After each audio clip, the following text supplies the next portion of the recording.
অর্থনৈতিক সংকটের পর এবার সেনা সংকটে বেনিয়ামিন নেতানিয়াহু। গাজায় আগ্রাসন বাড়ানোর পাশাপাশি লেবাননে স্থল অভিযান ২ মাসের জন্য স্থগিতের পরপরই সরকার পতনের সুযোগে সিরিয়ার গোলান মালভূমি দখল করে বসেছেন ইসরায়েলের প্রধানমন্ত্রী। কিন্তু যাদের জনবল আর শক্তিতে মুসলিম বিশ্বের গাজা উপত্যকা দখলের চেষ্টার পাশাপাশি লেবানন আর সিরিয়ায় স্থল অভিযান চালানোর সাহস দেখিয়েছেন তিনি, সেই সেনাবাহিনী এবার নেতানিয়াহু বিমুখ হয়ে গেছে। আগ্রাসন নিয়ে এত ব্যস্ত থাকার মধ্যে তার প্রতিরক্ষা বাহিনী আইডিএফ থেকে অব্যাহতি দিয়েছেন ৫০০ জন সেনা কর্মকর্তা।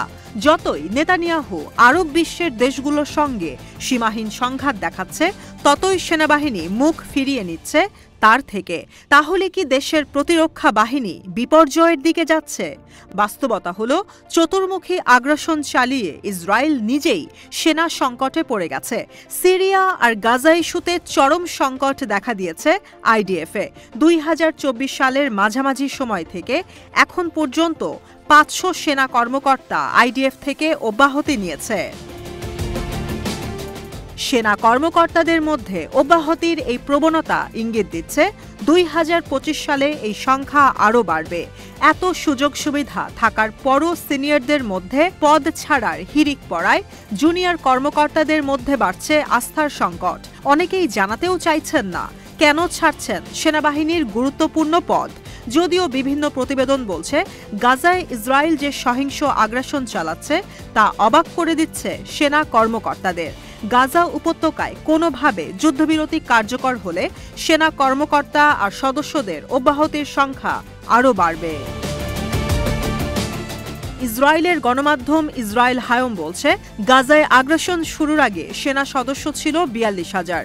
যুদ্ধ শুরুর পর যা ৪৫,০০০ ছাড়িয়েছে। নতুন কমব্যাট ইউনিট তৈরি করতে নতুন করে সেনা নিয়োগ দিতে হবে, যেই প্রক্রিয়া এখন খুব কঠিন হয়ে গেছে, কারণ বেশিরভাগই সেনাবাহিনী ছাড়ার জন্য মরিয়া হয়ে আছে, যে কারণে ইসরায়েলের নিজের জন্যই এখন নিরাপত্তা সংকট তৈরি হয়েছে। সেনা সদস্যদের এই প্রস্থান ইসরায়েলের সেনাবাহিনীতে শূন্যতা তৈরি করছে।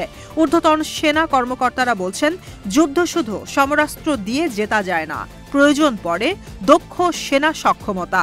সেনা সদস্যদের এই চাকরি ছাড়ার হিড়িক এমন সময় পড়েছে যখন বিভিন্ন অঞ্চলে নতুন করে অপারেশন শুরু করেছে ইসরায়েল।